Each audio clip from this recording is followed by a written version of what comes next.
A retina scanner is used for a young boy's unique identification card, or Aadhaar, in New Delhi. Credit Rajat Gupta. EPA. India's highest court has ruled that citizens have a fundamental right to privacy in a landmark verdict which could jeopardize a government program containing the biometric data of more than 1 billion people, including children under 5.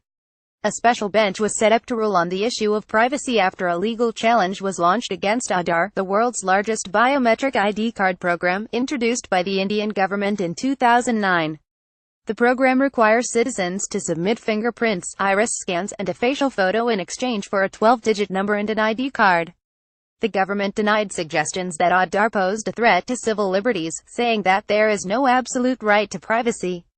In May, Attorney General Mukul Rohatgi dismissed that idea that Indians could refuse to provide their fingerprints or iris scans for the government, telling the court the concept of absolute right over one's body was a myth.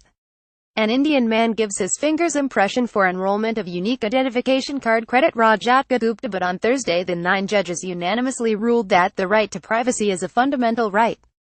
Chief Justice J.S. Kaur said privacy, which is not explicitly mentioned in the Constitution, was protected as an intrinsic part of Article 21 that protects life and liberty.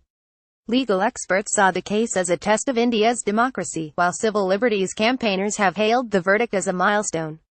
Aditya Banerjee, one of the lawyers challenging the Aadhaar Act, said, "We always believed we had a right to privacy, and today the Supreme Court unequivocally stated that Aadhaar was set up to aid benefit payments and reduce fraud, but it has since compulsory for a growing number of services, such as opening a bank account, paying taxes, and taking school exams." Critics say that the identity card links enough data to form a comprehensive profile of what a person spends, where they live, and who they know. Indian visitor giving a thumb impression to withdraw money from his bank account. Credit Noah Selam. Mishi Chowdhury, legal director at the Software Freedom Law Center in New York, who lauded Thursday's verdict, described Aadhaar as a hydra for everything. "Now I have a digital leash around my neck."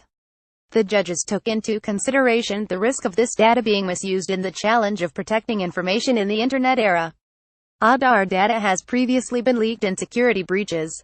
Jyotirudhi Yes India, a member of parliament for the opposition Congress party, tweeted that this was a victorious week for India, upholding liberty, dignity and freedom for all. But it is not yet clear how the ruling will affect the Aadhaar program. Fundamental rights are still subject to reasonable restrictions by the law.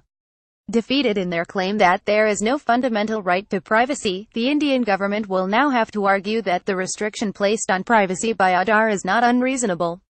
The recognition of privacy as a fundamental right may be used to overturn a controversial 2013 Supreme Court ruling upholding a ban on gay sex and criminalizing homosexuality. Thursday's court criticized the previous ruling and says a decision on the petition against the law will be made later.